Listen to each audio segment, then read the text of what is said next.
Top quality और consistent performance के लिए सिर्फ सिल्वर पंप्स। टॉप क्वालिटी और कंसिस्टेंट परफॉर्मेंस के लिए सिर्फ सिल्वर पंप्स, नाम याद रखना।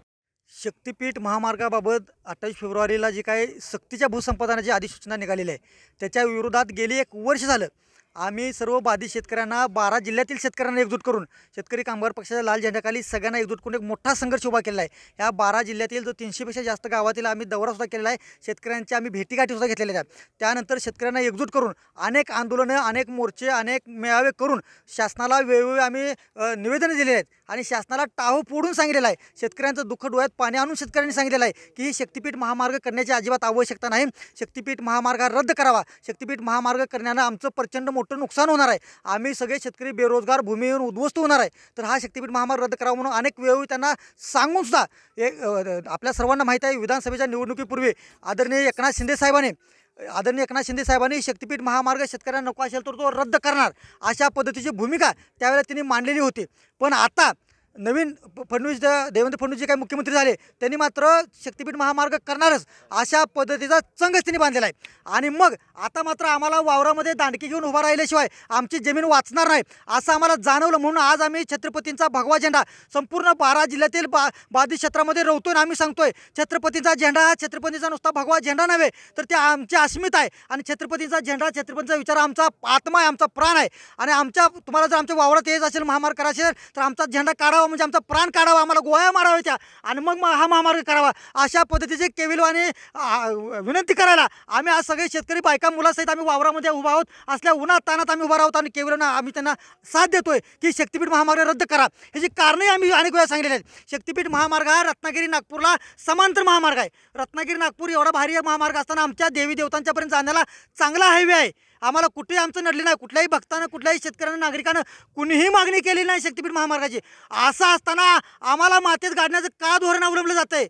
म्हणजे आमचं मरण का बघितलं जातं आहे? मग आमचं मरण बघणार असाल मग ज्या धोरणानं आम्ही फासावर जाणार आहे त्याच धोरणाचा आज आम्ही त्या धोरणाला आलेल्या संकटाला शासनानं आमच्यावर लादलेल्या शक्तिपीठ महामार्गाला आम्ही तर आज वावरामध्ये फासावर लटकवतोय आणि आम्ही फासावर लटकवून निषेध करतोय आणि शासनाला सांगतोय जर तुम्ही नाही रद्द केलं तर वावरामध्ये एकतर अधिकाऱ्यांचे तुम्हाला फास लागलेले दिसतील नाहीतर शेतकऱ्यांचे दिसतील। हट्ट सोडा आणि शक्तिपीठ महामार्ग रद्द करा।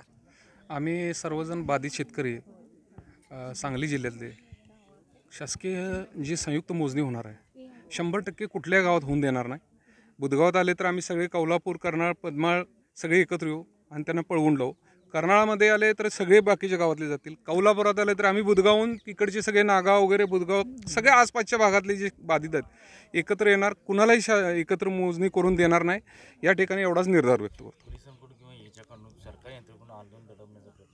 आम्ही काही चोऱ्या केलेल्या नाहीत, कुठं काही दरोडे टाकायला केलेलं नाही। आमच्या स्वतःच्या हक्काची शेती आहे ज्याच्यावर आमचं पुनर्जीवन होणार नाही, आमच्या पुढच्या पिढ्यांचं नुकसान होणार आहे। आमचं सगळ्या शेतकऱ्यांचं जीवनमानच ह्याच्यावर अवलंबून आहे। इरिगेटेड स्कीमा करून आज आम्ही डेव्हलप होऊन आज कुठं तर चांगले दिवस बघतोय आणि तुम्ही आता आमच्या घरादारावर नांगर फिरवणार होय? पोलीस उद्यात कुणी उद्यात आम्ही घाबरणार नाही। सगळ्या शेतकऱ्यांची एक आहे काय आम्हाला मारतील ह्याच्यापेक्षा वेगळं काय होणार आहे? आत नेऊन टाकतील पण आमच्या ज्या वेळेला एक माणूस नेतील तिथं 100 माणसं तयार असतील, त्या कुटुंबातली सगळी उभा राहतील। आम्ही एकत्र मोजणी होऊन देणार नाही। कशी होती आम्ही त्याला सक्षम आहे बघायला। एवढंच या ठिकाणी निर्धार करतो की कोणी कुठल्याही गावात एखादा दुसरा म्हणत असेल तर त्याचं धरून तुम्ही बोलू नका। सगळ्या शेतकऱ्यांचा विरोध आहे। आम्ही एकच या ठिकाणी निर्धार या ठिकाणी व्यक्त करतो, आम्ही तुम्हाला संयुक्तिक मोजणी वावरात करून देणार नाही, कुठल्याही शासकीय अधिकाऱ्याला पाऊल ठेवून देणार नाही। जर त्यांनी तसा प्रयत्न केला तर उद्रेक होईल, त्याचे परिणाम नुसते आम्हाला पण भोगायला लागणार नाहीत, त्यांना पण भोगावे लागतील। धन्यवाद। नमस्कार, मी घनश्याम नलवडे। माझी 2.5 एकर क्षेत्र यामध्ये बाधित होणार आहे। जवळजवळ 100 फूट आज ते आपण काढायचं म्हटलं विहीर तर ती काढणं अशक्य आहे। अशा पद्धतीची विहीर माझी ह्या शक्तिपीठमध्ये बाधित होणार आहे। वारंवार आम्ही प्रांताधिकारी असू देत, कलेक्टर असू देत, अगदी मुख्यमंत्र्यांना ईमेलसुद्धा आम्ही केलेले आहेत की हा शक्तिपीठ महामार्ग रद्द व्हावा, तरीसुद्धा शासन ह्याच्यावरती एक शब्द बोलायला तयार नाही। देवेंद्र फडणवीस साहेब मंत्रालयात बसून 12 जिल्ह्याच्या कलेक्टरना व्हिडिओ कॉन्फरन्सद्वारे म्हणतात की सक्तीचं भूसंपादन करा।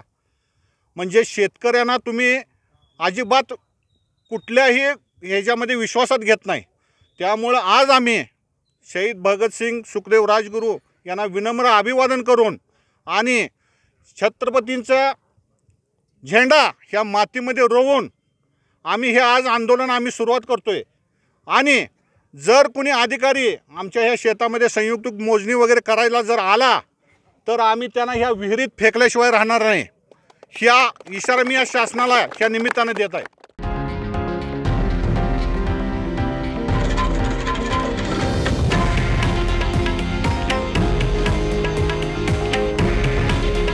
हे आहे देशातील नंबर 1 न्यूज नेटवर्क आणि आपण पाहत आहात TV9 मराठी. काळजी तुमची, हित महाराष्ट्राचं.